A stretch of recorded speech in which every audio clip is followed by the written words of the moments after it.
যে ব্যক্তির সন্তান মারা যায়, মারা যাওয়ার সময় যদি আলহামদুলিল্লাহ বলে, আলহামদুলিল্লাহ তো পড়ে না, এটা কেমনে বলবো আলহামদুলিল্লাহ? তো সাদা যদি আলহামদুলিল্লাহ পড়েন আর ইন্না লিল্লাহি ওয়া ইন্না ইলাইহি রাজিউন পড়েন, তা আল্লাহ পাক রব্বুল আলামিন ফেরেশতাদেরকে বলে ওই সন্তানের বাবার জন্য জান্নাতে একটা ঘর বানাও আর এটার নাম বাইতুল হামদ রেখে দাও।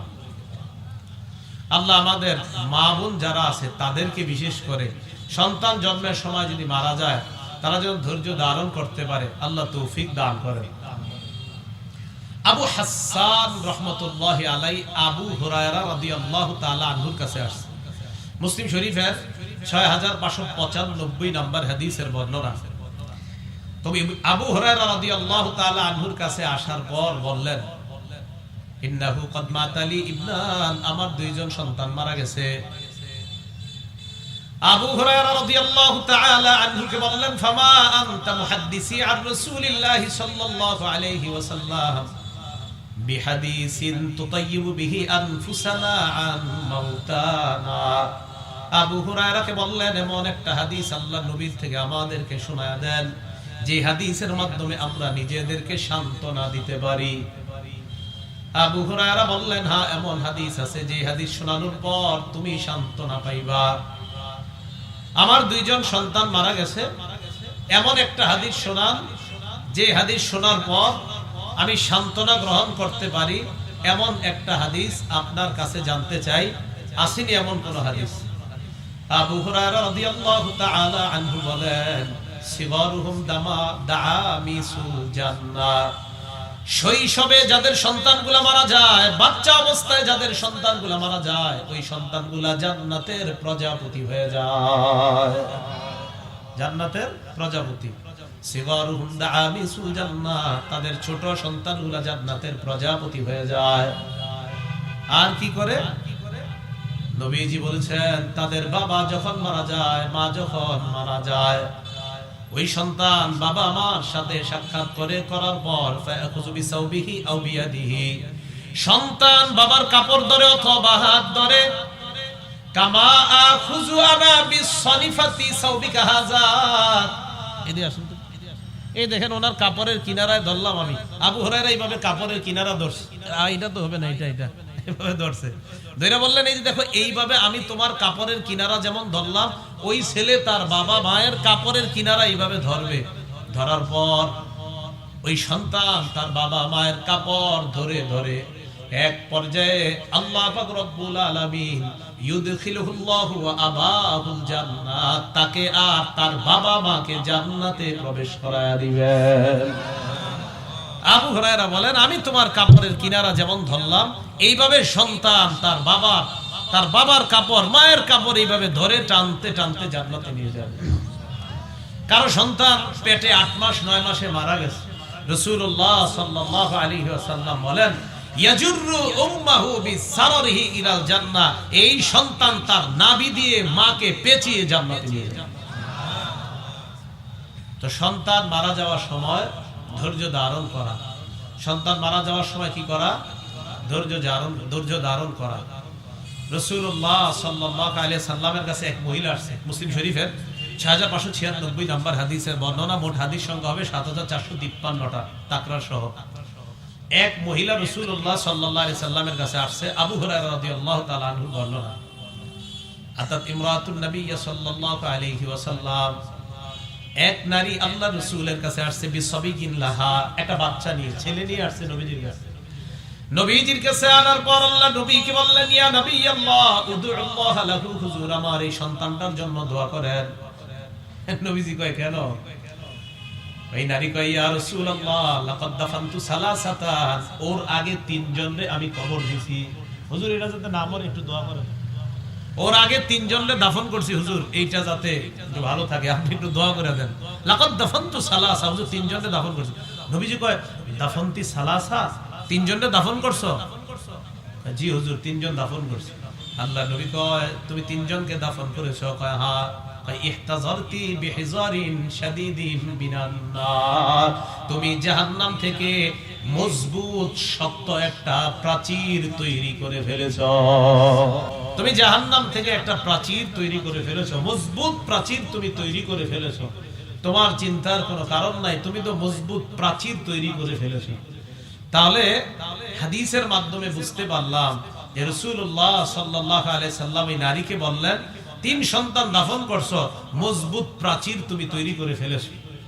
এক নারী রাসূল সাল্লাল্লাহু আলাইহি সাল্লামকে বলতেছে, ইয়া রাসূলুল্লাহ যাহাবার রিজাল বিহাদিসিকা, হুজুর পুরুষরা সবাই আপনার হাদিস শুনে, আমরা শুনতে পাই না।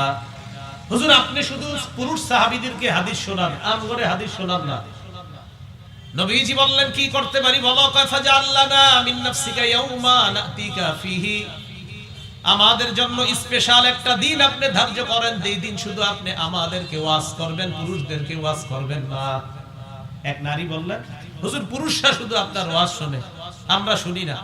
বুখারীর ৭৩১০ এ আসছে, বুখারীর ১৩৮১ নাম্বার হাদিসে আসছে ৩ সন্তান দাফনের ফজিলত। তো রাসূলুল্লাহ সাল্লাল্লাহু আলাইহি সাল্লাম বললেন, ঠিক আছে, ইজতামি'না ফি ইয়াউমি কাযা ওয়া কাযা ফি মাকানিন কাযা ওয়া কাযা, অমুক দিন অমুক জায়গায় তোমরা একত্রিত হও। ফাজতামা'না, তারা একত্রিত হয়েছে। আর নারীরা বলছে, ইয়া রাসূলুল্লাহ আমাদেরকে আপনি আল্লিমনা মিম্মা আল্লামাকাল্লাহ, তুআল্লিমুনা মিম্মা আল্লামাকাল্লাহ, আল্লাহ আপনারা যা শিখাইছে আমগরে একটু শিখাইবেন স্পেশাল, আপনি শুধু পুরুষ সাহাবাদেরকে শিখান, আমাদেরকে শিখান না। তো নবীজি বলছে, ঠিক আছে, অমুক দিন অমুক জায়গায় আসবা। তো গেছে নারীরা। যাওয়ার পর রাসূল সাল্লাল্লাহু আলাইহি সাল্লাম বললেন, মা মিনকুন্না, তোমাদের মধ্য থেকে ইমরাআতুন, কোন নারী, তোমাদের মধ্য থেকে কোন নারী, তার যদি 3টা সন্তান মারা যায়, কয়টা সন্তান? ইল্লা কানা লাহা হিজাবাম মিনান নার, এই 3 সন্তান যদি কোন নারীর মারা যায়, ওই নারীর জন্য জাহান্নাম থেকে এই সন্তানগুলা জাহান্নাম থেকে বাঁচার প্রতিবন্ধক হয়ে যাবে। এক নারী বললেন, ইয়া রাসূলুল্লাহ ওয়া সিনতাইন, যদি 2 জন মারা যায়। ফাআদাতহা মাররাতাইনি, আবার বললেন, হুজুর যদি 2 জন মারা যায়। নবীজি বললেন, ওয়া সিনতাইনি ওয়া সিনতাইনি ওয়া সিনতাইনি, 2 জন মারা গেল, 2 জন মারা গেল, 2 জন মারা গেল, ওই মায়ের জন্য সন্তান জাহান্নাম থেকে প্রতিবন্ধক হয়ে যায়। তাহলে সন্তান আসার পর, সন্তান যদি মারা যায়, সন্তান যদি বালেগ হওয়ার আগে মারা যায়, ওই সন্তান পিতা মাতা তাদের জন্য জান্নাতে যাওয়ার কারণ হয়ে যায়। সহিহ বুখারীর বর্ণনা স্পষ্ট আসছে 1381 নম্বর বর্ণনা, লাম ইয়াবলুগুল হিনসা, বালেগ হওয়ার আগে যদি সন্তান মারা যায় আর মা বাবা যদি ধৈর্য ধারণ করে, ওই মা বাবাকে ওই সন্তান জান্নাতে প্রবেশ করাবে। নাসাই শরীফের 2088 নম্বর হাদিসে আশ্চর্য বর্ণনা। নবীজি সাহাবাদেরকে ওয়াজ করতেন, তো নবীজির মজলিসে সাহাবারা বসতেন, তাদের সাথে একজন লোক বসতো, লাহু ইবনুন সাগীরুন, তার একটা ছোট সন্তান ছিল। ইয়াতিহি মিন খালফি যহরিহি ফায়ুকিদাহু বাইনা ইয়াদাইহি, সন্তানটাকে পিছন থেকে সুন্দর মতো আইনা সামনে বসাইতেন, আল্লাহ নবীর সামনে বসাইতেন আর ওয়াজ শুনতেন। হঠাৎ একদিন আল্লাহ নবী দেখে ওই লোকটাও নাই, লোকটার সন্তানও নাই, ছেলেটা মারা গেছে, ছেলেটা মারা গেছে, হালাকা, ছেলেটা মারা গেছে।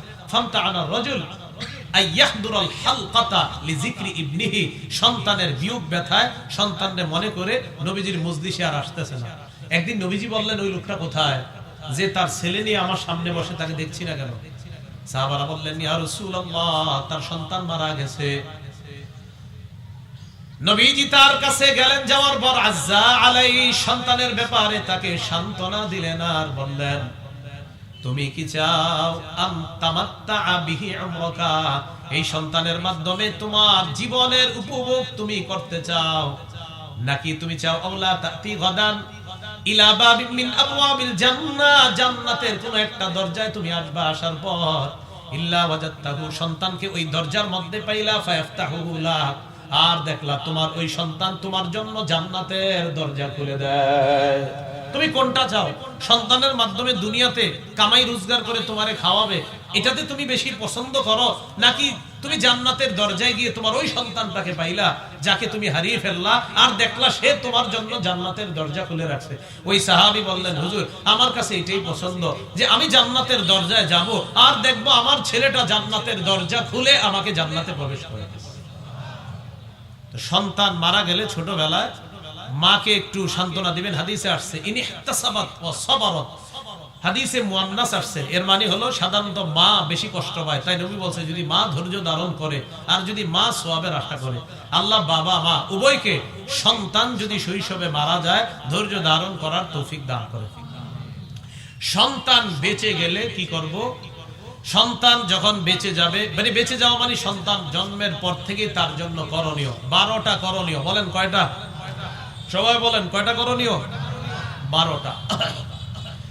1 নাম্বার করণীয়, সন্তান জন্মের পরেই ফেসবুকে একটা ছবি তুলবেন, তুইলা এটা ফেসবুকে আপলোড করবেন আর বলবেন আজকে প্রথম চাচা হওয়ার সৌভাগ্য অর্জন করলাম।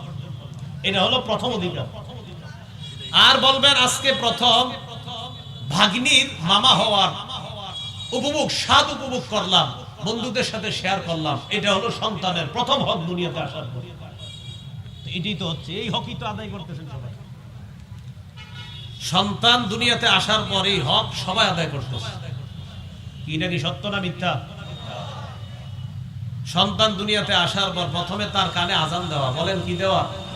হ্যাঁ, আজান দেওয়া। এটা 1 নম্বর করণীয়। আবু দাউদ শরীফ 5105 নম্বর হাদিসের বর্ণনা। রাসূল সাল্লাল্লাহু আলাইহি সাল্লামের সাহাবী বলেন, রাআইতু রাসূলুল্লাহি সাল্লাল্লাহু আলাইহি ওয়াসাল্লাম আযানা ফি উযুনিল হাসান ইবনে আলী ইবনে আবি তালিব রাদিয়াল্লাহু তাআলা আন হিনা ওয়ালাদাতু ফাতিমা বিস-সালাহ। ফাতেমা রাদিয়াল্লাহু তাআলা আনহা যেদিন হযরত হাসানকে প্রসব করলেন, জন্ম দিলেন, আমি দেখলাম মুয়াজ্জিন সাহেবরা নামাজের যে আজান দেয়, নবীজিকে দেখলাম হাসানের কানে অবিকল ওই আজানটা দিতে দেখলাম। তাহলে 1 নাম্বার অধিকার সন্তানের কানে আজান দেওয়া, ছেলে হোক আর মেয়ে হোক তার কানে আজান দেওয়া। 2 নাম্বার তাহনিক করানো। বলেন কি করানো?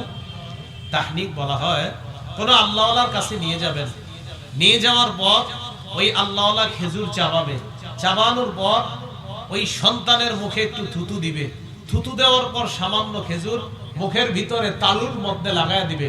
সহিহ বুখারী 3909 নম্বর হাদিস। সহিহ বুখারীর আরেকটা বর্ণনা আছে, তো আমরা 3909 নম্বর বর্ণনাটা জানি। এই হাদিসের মধ্যে আছে নবীজি সাল্লাল্লাহু আলাইহি সাল্লামের মহিলা সাহাবিয়া আসমা বিনতে আবু বকর রাদিয়াল্লাহু তাআলা আনহুমা, মানে আবু বকর সিদ্দিক রাদিয়াল্লাহু তাআলা আনহুর কন্যা আসমা রাদিয়াল্লাহু তাআলা আনহা। এই আসমা রাদিয়াল্লাহু তাআলা আনহার পেটে সন্তান, আন্নাহা হামালাত বি আব্দুল্লাহ ইবনে জুবায়ের, তার পেটে সন্তান আসছে, এই সন্তান হলেন আব্দুল্লাহ ইবনে জুবায়ের। তো আসমা রাদিয়াল্লাহু তাআলা আনহা বলেন, খরজতু, আমি মদিনায় রওনা করলাম, হিজরত করে রওনা করলাম, হিজরত করতেছি। ওয়ানা মুতিম্মুন, আমি আসন্ন প্রসবা, আসন্ন প্রসবা মানে আমার যে কোনো সময় সন্তান হয়ে যেতে পারে। আল্লাহর কি কুদরত, মুসলমানরা হিজরত করে মক্কায় যাওয়ার পর কারো সন্তান হয় না মুসলমানদের। কাফেররা ইহুদি খ্রিস্টানরা বলা বলি করতে লাগলো মুসলমানরা হলো একদম সমস্ত খারাপ জাতি, এগুলা মদিনায় আসার পর কারো সন্তান হয় না, এই জাতীয় অপবাদ দেওয়া শুরু করলো। নাউজুবিল্লাহ। আসমা রাদিয়াল্লাহু তাআলা আনহা বলেন, আমার সন্তান যে কোনো সময় হয়ে যাবে এমন অবস্থায় আমি মদিনায় রওনা করলাম। আল্লাহর কি কুদরত, পুরা রাস্তায় ওনার সন্তান হয় না। হযরত আসমা বলেন, ফালাম্মা আতাইতুল মাদিনা ওয়া নাযালতু বিকুবা, আমি মদিনায় আসলাম আর কুবায় যখন আমি অবতরণ করলাম, ওয়ালাদতুহু, আমি আমার সন্তানকে মদিনায় এসে জন্ম দিলাম। মুসলমানদের উপর যে অপবাদ ছিল, অপবাদ গুছানোর জন্য আল্লাহ পুরা রাস্তায় সন্তানটা দুনিয়াতে আনেননি। মদিনায় যাওয়ার পর হযরত আসমার সন্তান আনছে আর সাহাবারা আনন্দ মিছিল করছে। তো আসমা রাদিয়াল্লাহু তাআলা আনহা বলেন, ফাতাইতু বিহিন নবিয়্য সাল্লাল্লাহু আলাইহি ওয়াসাল্লাম, আমি আমার সন্তানকে আল্লাহ নবীর কাছে নিয়ে গেলাম। ফাওয়াদাতুহু ফি হাজরিহি, আল্লাহ নবীর কোলের মধ্যে দিলাম। নবীজির কোলের মধ্যে দেওয়ার পর দাআ বিতামরা, আল্লাহ নবী খেজুর আনলেন, আনার পর ফামাদাহা, খেজুর চাবাইলেন। সুম্মা তাফালা ফিহি, আব্দুল্লাহ ইবনে জুবায়েরের মুখের মধ্যে আল্লাহর রাসূল থুতু মুবারক নিয়ে দেয়। হাদিসের মধ্যে আসছে, ফাকানা আউয়ালা শাইইন দাখালা জাওফা আব্দুল্লাহ রাসূলুল্লাহ সাল্লাল্লাহু আলাইহি ওয়াসাল্লাম। আব্দুল্লাহ ইবনে জুবায়েরের পেটের মধ্যে দুনিয়ার অন্য কোনো খাবার প্রথম যায় নাই, আল্লাহর নবীর থুতু মুবারক আব্দুল্লাহ ইবনে জুবায়েরের পেটের মধ্যে সর্বপ্রথম যায়। সর্বপ্রথম নবীর থুতু মুবারক তার পেটে গেছে। এরপর আল্লাহ রাসূল সাল্লাল্লাহু আলাইহি সাল্লাম একটু খেজুর চাবায়া মুখের ভিতর তালুর মধ্যে লাগায়া দিলেন। এটাকে বলা হয় তাহনিক। কি বলা হয় বলেন তো? তাহনিক। 3 নাম্বার, যেই সন্তান দুনিয়াতে আসবে তাকে আমরা যারা দেখব তাকে স্বাগত জানাবো, তার জন্য বরকতের দোয়া করব। বলেন কিসের দোয়া করব? বরকতের দোয়া করা। আবু দাউদ শরীফের 5106 নম্বর হাদিসের বর্ণনা। এই হাদিসের মধ্যে আছে আন আয়েশা সিদ্দিকা রাদিয়াল্লাহু তাআলা আনহা قالت كان رسول الله صلى الله عليه وسلم يؤتى بالصبيان। নবীজির কাছে যখন কোন শিশুকে আনা হতো ফায়াদউ লাহুম বিল বারাকা, আল্লাহ নবী ওই শিশুর জন্য বরকতের দোয়া করতেন। শিশুর জন্য কিসের দোয়া করা? বরকতের। বাপেরে দেখলে আপনারা বলবেন জালাহুল্লাহু মুবারাকান আলাইকা ওয়া আলা উম্মতি মুহাম্মাদিন সাল্লাল্লাহু আলাইহি ওয়াসাল্লাম। আইয়ুব আস-সুখতিয়ানি রাহমাতুল্লাহি আলাইহি নবজাতককে দেখলে এই দোয়া করতেন, আল্লাহ তোমার সন্তানকে, বলেন আল্লাহ তোমার সন্তানকে তোমার জন্য, উম্মতে মুহাম্মাদির জন্য বরকতের কারণ বানায় দেন। কোন সন্তান দেখলে এই দোয়া করবেন, আল্লাহ তোমার এই সন্তানকে তোমার জন্য আর উম্মতে মুহাম্মাদির জন্য বরকতের কারণ বানায় দেন। 4 নাম্বার, আকিকা করা। নাসাই শরীফের 4220 নম্বর হাদিসের বর্ণনা। ক্বালা রাসূলুল্লাহ সাল্লাল্লাহু আলাইহি ওয়াসাল্লাম, নবীজি বলেন কুল্লু গুলামিন রাহিনুন বিআকিকাতিহি, প্রত্যেকটা নবজাতক তার আকিকার সাথে আবদ্ধ। তুযবাহু আনহু ইয়াওমা সাবিহি, সপ্তম দিনে তার পক্ষ থেকে জবাই করা হবে, আকিকা করা হবে। ওয়া ইউহলাকু রাসুহু, তার মাথা মুন্ডন করা হবে সপ্তম দিনে। তিরমিজির 1519 নম্বর হাদিসের বর্ণনা। আল্লাহর নবী ফাতেমা রাদিয়াল্লাহু তাআলা আনহাকে বললেন, ফাতেমা ইহলিকি রাসা, হাসানের মাথা মুন্ডন করে দাও। ওয়া তাসাদদাকি বিজিনাতি শারিহি ফিদ্দাতান, হাসানের চুল পরিমাণ রূপা আল্লাহর রাস্তায় সদকা করে দাও। সপ্তম দিনে আকিকা করা, চুলগুলা মুন্ডন করে এক পাল্লায় রাখবেন, স্বর্ণকারদের দোকানে ওই পাল্লা আছে, এক পাল্লায় চুল আরেক পাল্লায় রূপা, এই চুল পরিমাণ রূপা আল্লাহর রাস্তায় সদকা করে দেওয়া। আকিকা যদি সপ্তম দিনে না পারেন 14-21তম দিনে। আর জামিউ সগীর 5681 নম্বর বর্ণনা। এই জায়গায় আসছে তুযবাহু আনহু লিসাবআ, সপ্তম দিনে আকিকা করা, আউলি 14 অথবা 14তম দিনে, আউলি 21 অথবা 21তম দিনে আকিকা করা। আকিকা ছেলের জন্য একটা, দুইটা, মেয়ের জন্য একটা। তিরমিজি শরীফের 1513 নম্বর হাদিসের বর্ণনা। এই হাদিসে রাসূল সাল্লাল্লাহু আলাইহি সাল্লাম বলেন, ছেলের পক্ষ থেকে 2টা পশু, মেয়ের পক্ষ থেকে একটা। কারো যদি সামর্থ্য কম থাকে ছেলের পক্ষ থেকে একটা দিলেও আদায় হয়ে যাবে। তিরমিজি 1514 নম্বর হাদিসের বর্ণনা। এই হাদিসে আসছে আক্কা রাসূলুল্লাহ সাল্লাল্লাহু আলাইহি সাল্লাম আনিল হাসানি বিশার, নবীজি হযরত হাসানের পক্ষ থেকে একটা আকিকা দিয়েছেন। তাহলে একটা আকিকা দেওয়া ক্ষেত্র বিশেষ জায়েজ আছে, সমস্যা নাই, আদায় হয়ে যাবে। আকিকার গোশত সবাই খেতে পারবে, মা বাবা দাদা দাদি নানা নানি 14 গোষ্ঠী সবাই খেতে পারবে, গরিবরাও দিতে পারবেন, নিজেরাও আকিকার গোশত খেতে পারবেন। 5 নাম্বার, সন্তানের অধিকার, সুন্দর নাম রাখা। কি রাখা? বিভিন্ন মাহফিলে যাই, যাওয়ার পর পোস্টারে মাঝে মাঝে এমন এমন নাম পাওয়া যায় কি উদ্ভট পরিস্থিতির মধ্যে পড়ে যায়। ওই নাম এত ভয়ঙ্কর নাম, আল্লাহ ভালো জানে যে এই নাম কোত্থেকে নাজিল হয়েছে। মাঝে মাঝে কিছু কিছু জায়গায় এমন এমন নাম পাওয়া যায়। সুন্দর নাম রাখা এটা সন্তানের অধিকার। আব্দুল্লাহ ইবনে আব্বাস রাদিয়াল্লাহু তাআলা আনহুমার বর্ণনা, তিনি বলেন, নবীজি সাল্লাল্লাহু আলাইহি সাল্লামকে বললাম, ইয়া রাসূলুল্লাহ ক্বাদ আলিমনা হাক্কাল ওয়ালিদি ফামা হাক্কুল ওয়ালাদ। হুজুর, পিতার মাতার অধিকার আমরা জানি, সন্তানের কি অধিকার একটু বলেন। নবীজি বললেন, আইয়ুহসিনা ইসমা, সন্তানের সুন্দর একটা নাম রাখা এটা সন্তানের অধিকার। 6 নাম্বার, তরবিয়ত শিক্ষা দেওয়া। বলেন তো কি শিক্ষা দেওয়া? বলেন আমার সাথে, শ্রেষ্ঠ তরবিয়ত নামাজ। বলেন শ্রেষ্ঠ তরবিয়ত, সন্তানকে শ্রেষ্ঠ তরবিয়ত তাওহীদ শিক্ষা দেওয়া, নামাজ শিক্ষা দেওয়া। আবু দাউদ শরীফের 495 নম্বর হাদিসের বর্ণনা।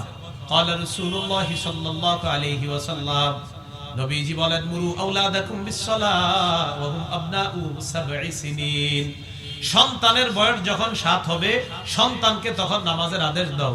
ওয়াদরিবুহুম আলাইহা ওয়া হুম আবনাউ 10 সিনিন, বয়স যখন 10 হবে প্রয়োজনে মৃদু আঘাত করো।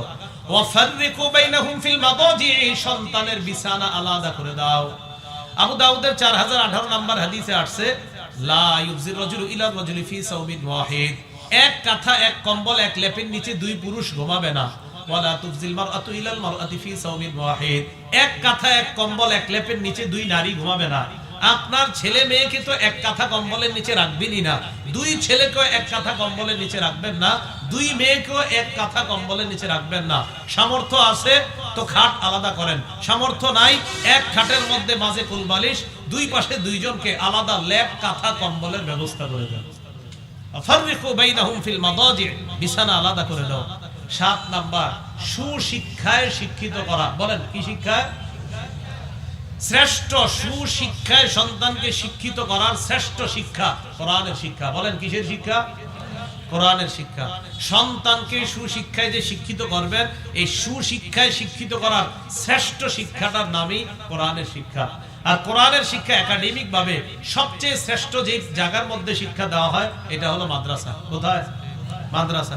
আপনি কোনো ইমামের পিছে নামাজ পড়লেই বুঝতে পারবেন এটা মাদ্রাসায় পড়াশোনা করছে না করে নাই। ইমামের তেলাওয়াত শুনলেই বুঝবেন উনি কি মাদ্রাসার ছাত্র কি ছাত্র না, একদম সহজে বুঝে ফেলবেন।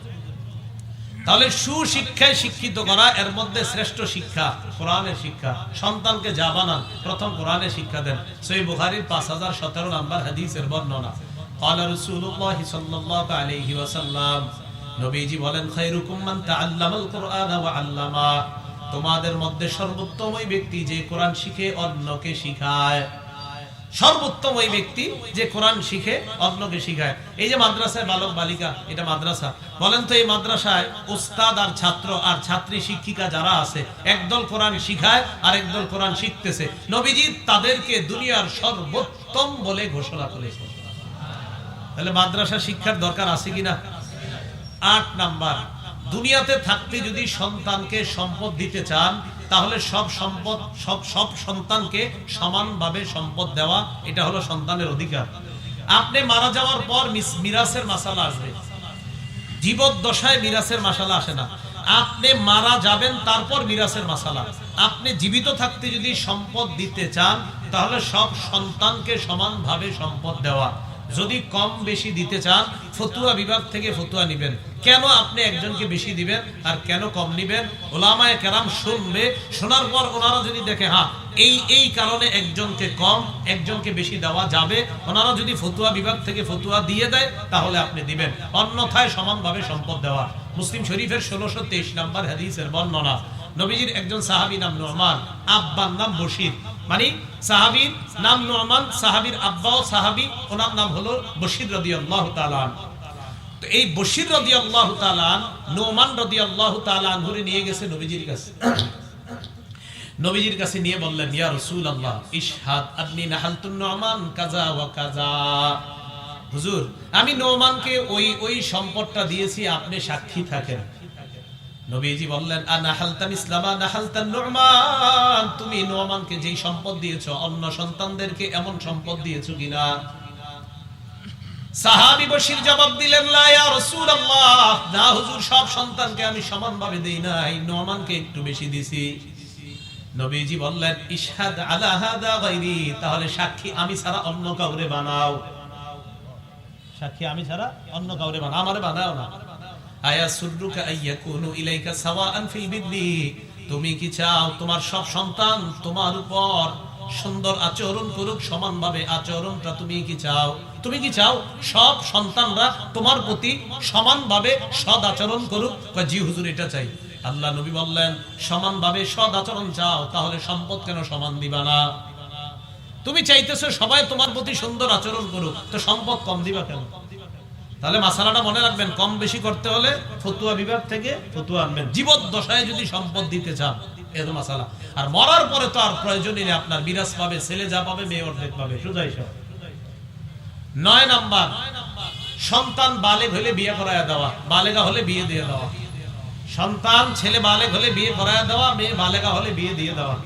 মুসনাদে আহমদের বর্ণনা, নবীজি বলেন, ইদা বালাগা ফালিযাওবিজহু, সন্তান বালেগ হলে বিয়ে করায়া দিবা। ওয়াইন বালাগা আলাম ইউযাওবিজহু, বালেগ হওয়ার পর যদি বিয়ে না করায়, ফাআসাবা ইসমা, ওই সন্তান যদি গুনাহ করে, ফাইন্নামা ইসমুহু আলা আবিহি, সন্তানের এই গুনাহ বাবার উপরও যাবে। সন্তান বালেগ হওয়ার পর যদি বাবা বিয়ে না করায় আর যদি সন্তান গুনাহ করে, এই গুনাহ বাবার উপরও যাবে। তাহলে বলবেন হুজুর সন্তান টাকা পয়সা নাই, বিয়ে করাবো কিভাবে? তাহলে আপনি রোজা রাখান।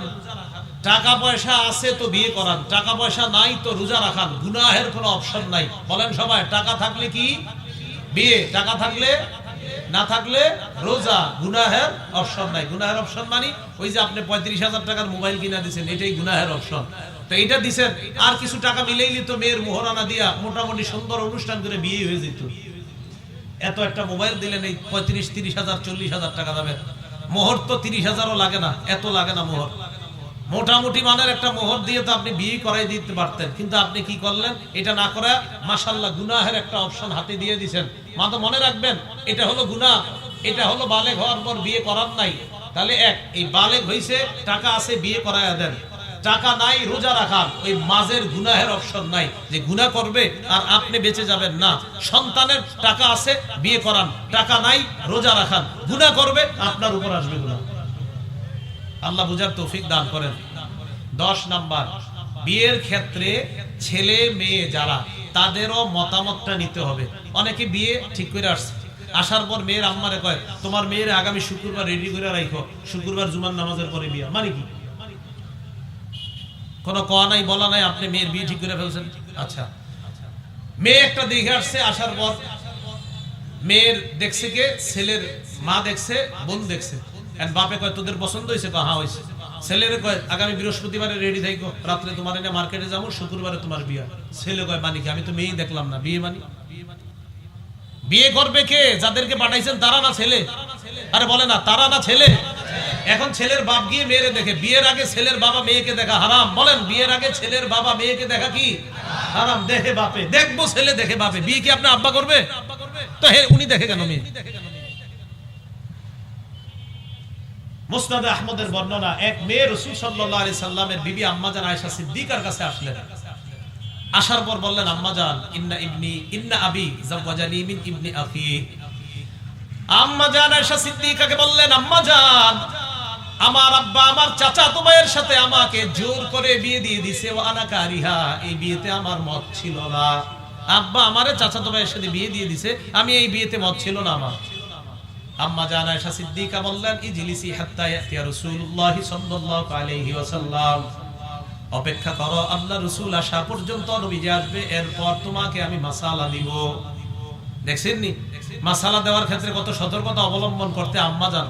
বুখারীর বর্ণনার মধ্যে আবু হুরায়রা রাদিয়াল্লাহু তাআলা আনহুর পরে সিরিয়ালে যার স্থান আম্মা জান আয়েশা সিদ্দিকার, তিনি বেশি বর্ণনা করছেন। আবু হুরায়রার পরে যিনি সবচেয়ে বেশি হাদিস বর্ণনা করেছেন আম্মা জান আয়েশা সিদ্দিকা রাদিয়াল্লাহু তাআলা আনহা।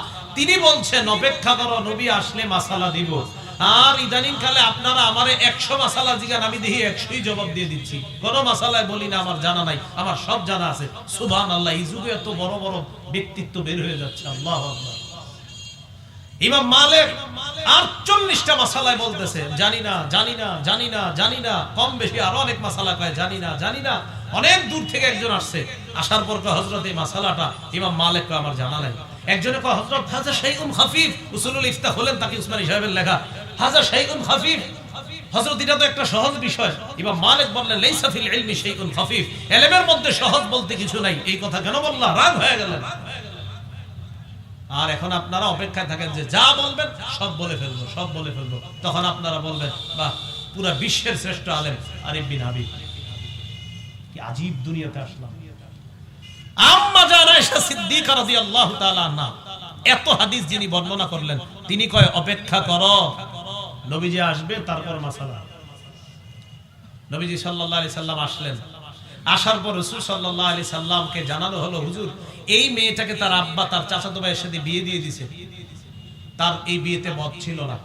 আম্মা জান আয়েশা সিদ্দিকা রাদিয়াল্লাহু তাআলা আনহা থেকে এটা শুনলেন, মেয়ের থেকে নবী শুনলেন। শোনার পর কয় তোমার আব্বারে ডাকো। বাপেরে ডাকছে। ডাকার পর কয় মেয়েকে বললেন, তুমি কি এই বিয়েতে থাকবা না আমি বিয়েটা ভেঙে দিব, বলো। মেয়ে বলতেছে আজাসতুমা সানা আবি, আব্বা আমাকে যে জায়গায় বিয়ে দিয়ে দিয়েছে আমি মেনে নিলাম। নবীজি কয় তাহলে মেনে নিলে আসলা কেন? মেয়েটা জবাব দেয়, ইয়া রাসূলুল্লাহ, আমি আপনার কাছে এই কারণে আসলাম, কিয়ামত পর্যন্ত আপনি একটা আইন করে দিবেন, বিয়ের ক্ষেত্রে মেয়েদেরও যে কথা বলার অধিকার আছে।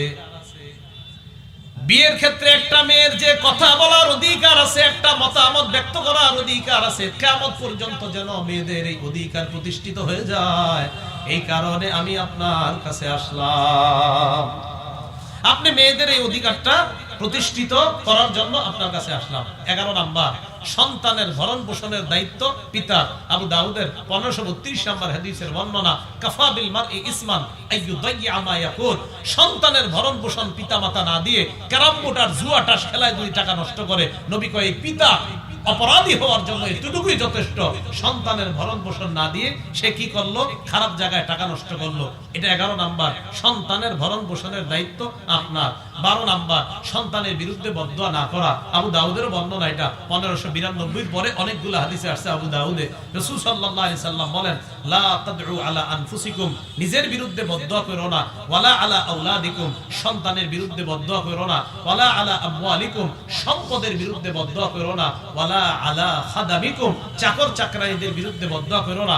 1 নাম্বার আযান দেওয়া, 2 নাম্বার তাহনিক করানো, 3 নাম্বার বরকতের দোয়া করা, 4 নাম্বার আকিকা করা, 5 নাম্বার সুন্দর নাম রাখা, 6 নাম্বার তরবিয়ত শিক্ষা দেওয়া, 7 নাম্বার সুশিক্ষায় শিক্ষিত করা, 8 নাম্বার জীবদ্দশায় সম্পদ দিতে চাইলে সমানভাবে সম্পদ দেওয়া, 9 নাম্বার বালিগ হলে বিয়ে করায় দেওয়া, 10 নাম্বার বিয়ের ক্ষেত্রে সন্তানের মতামতের গুরুত্ব দেওয়া, 11 নাম্বার ভরণ পোষণের দায়িত্ব নেওয়া, 12 নাম্বার সন্তানের বিরুদ্ধে বদদোয়া না করা, সন্তানকে আদর্শ সন্তান এবং সুশিক্ষায় শিক্ষিত করার লক্ষ্যে মাদ্রাসাগুলোর গুরুত্ব যেন আরো বেশি দিতে পারি আমরা। আল্লাহ তৌফিক দান করেন।